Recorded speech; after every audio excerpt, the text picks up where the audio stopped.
It's a trap!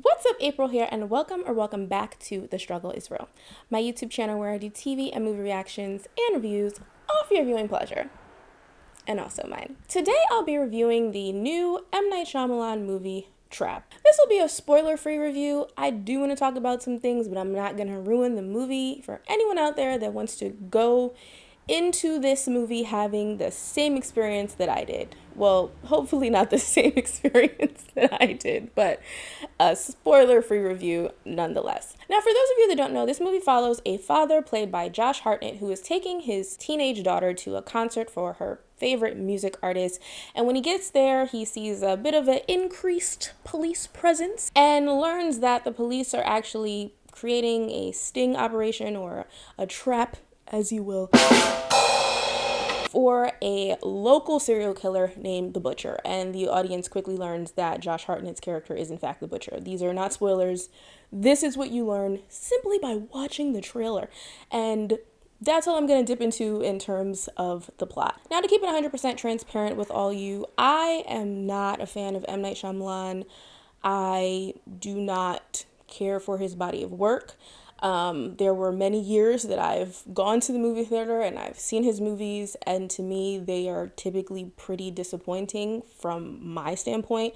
So I went into this movie actually not expecting anything. Like, I wasn't hopeful. I didn't go in, expecting to be disappointed. I actually went in with a relatively blank slate. And the reason for that being because I actually am a huge fan of Josh Hartnett. I've been a fan of his since The Faculty, and I've been Team Josh Hartnett ever since. From him doing Faculty to, oh, yes, I said oh, to him being on Penny Dreadful, Team Josh Hartnett all the way. So I was kind of interested to see how he would approach being directed by M. Night Shyamalan, because over the course of M. Night Shyamalan's filmography, he has worked with some incredible actors and actresses, and the output of each of those people has been vastly different depending on the movie. I mean, you have everyone from Bruce Willis to Samuel Jackson's experiences working with him with The Sixth Sense and Unbreakable, and then Glass, and then you have like top tier performances coming from James McAvoy in Split. So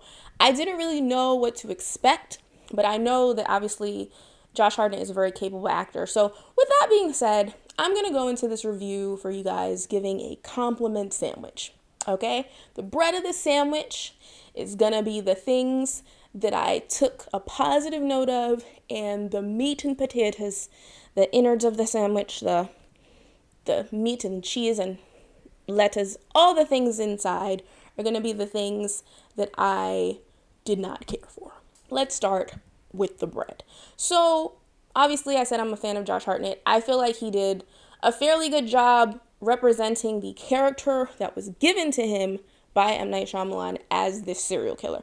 I feel like he nailed the duality between playing a father that's actually just trying to make sure his daughter has a good time at this concert, and then once he finds out that all of these police and all of these, law enforcement officers are there basically for him, he's trying to find a way out of the concert without arousing the suspicions of his daughter, still letting her have a good time, and also, trying not to look super suspicious.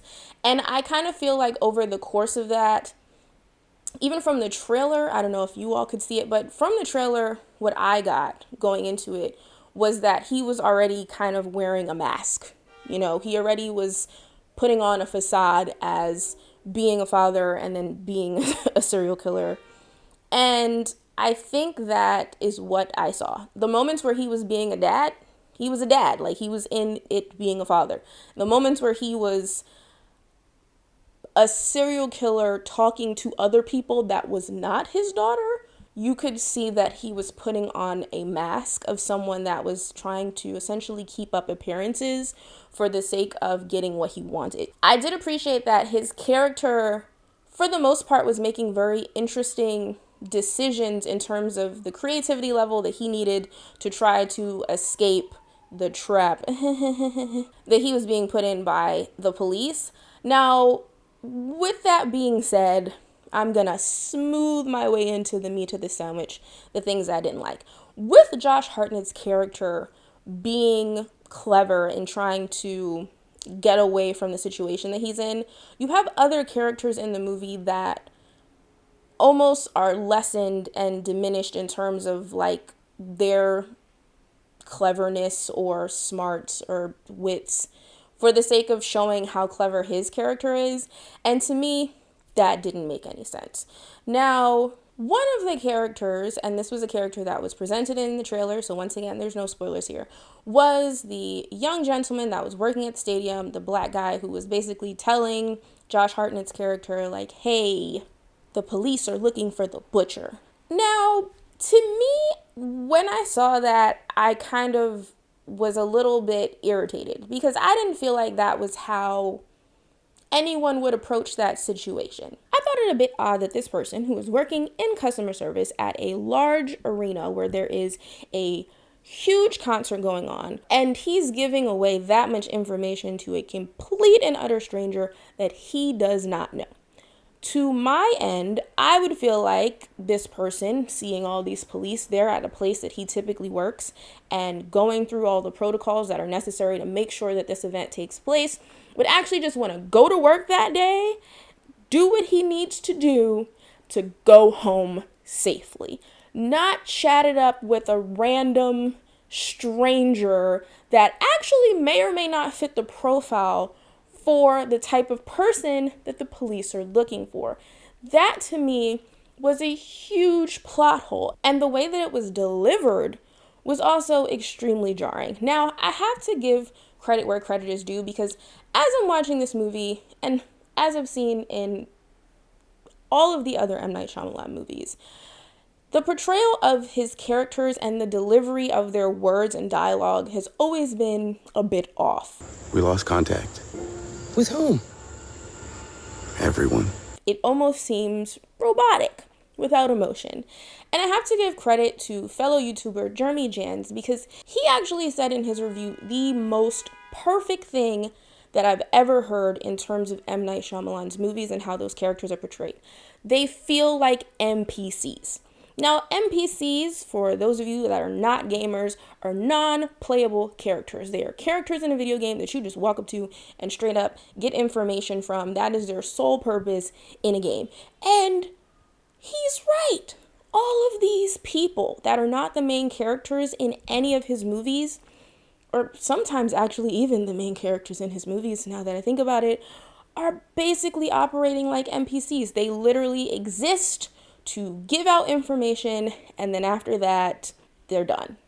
They're delivering it like there's no emotion, there's no character, there's nothing. And outside of Josh Hartnett playing this serial killer father and the teenage girl who was playing his teenage daughter who did a fine job being a teenage girl, outside of that, I didn't feel like any other character really displayed any type of notable emotion, especially considering that there is a huge law enforcement presence at this arena and they're looking for a serial killer that has murdered several people. This is like a known thing in the area of Philadelphia in the context of this movie. So I thought that was weird. That entire interaction was weird, and every interaction that he had with people over the course of the movie that wasn't his daughter was just for the sake of extracting information. Obviously, from his standpoint, he is using them to extract information, but that doesn't mean that the interaction has to be so stale.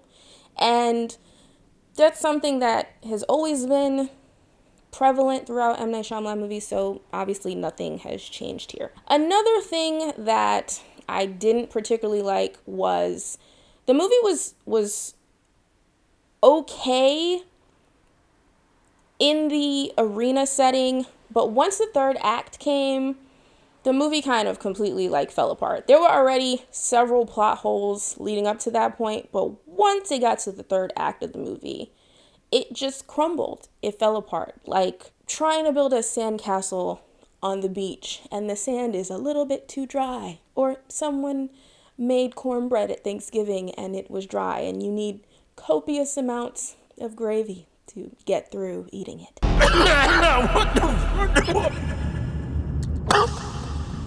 Just like that. Now, a reason that the third act fell apart, in my opinion, had to do with another main character in this movie, M. Night Shyamalan's daughter, Salika. Now, Salika Shyamalan also played the character of Lady Raven, who is the music artist that the butcher, Josh Hartnett's character, went to go take his daughter to see. We're going to get to her portrayal of the musical part of her role at the end of this. But for now, still in the meat and potatoes, towards the third act of the movie, she became a much more important character outside of her being a music artist, and her character was elevated to more speaking roles. And in that, it was very disappointing. Unfortunately, the acting capabilities, they're not there. She doesn't have it. Now, I believe that this is her first acting role in a larger capacity. She is an actual R&B artist, like in her real life, but this being her first larger acting role under the direction of her father might have on paper seemed like a good idea because you're comfortable with the person that's directing you. However, considering that the characters in M. Night Shyamalan's movies are typically stale with their portrayals, I'm not entirely sure that that is the best use of whatever acting capability that she may or may not have had. If she has it, I don't know. If this is something that she's trying to pursue, I think it would probably be a good idea for her to try with another director in a role that really pushes her emotionally so that you can see that. But this was not it. This wasn't a great first impression. If she is looking to get into more acting roles, that was. You having fun? It was really jarring. But now let's get into the bread of the sandwich, that being her actual music. Obviously, the Lady Raven character was performing a concert, so there was tons of songs in the movie. And most of those songs were written and performed by Salika Shyamalan. So for that, I'd say good on her. I think that she is talented. I think that she probably has a really promising career in music or R&B or whatever genre she goes into. She's obviously capable at, playing the piano and instruments and singing and things like that. So good on her for that. But in terms of the acting,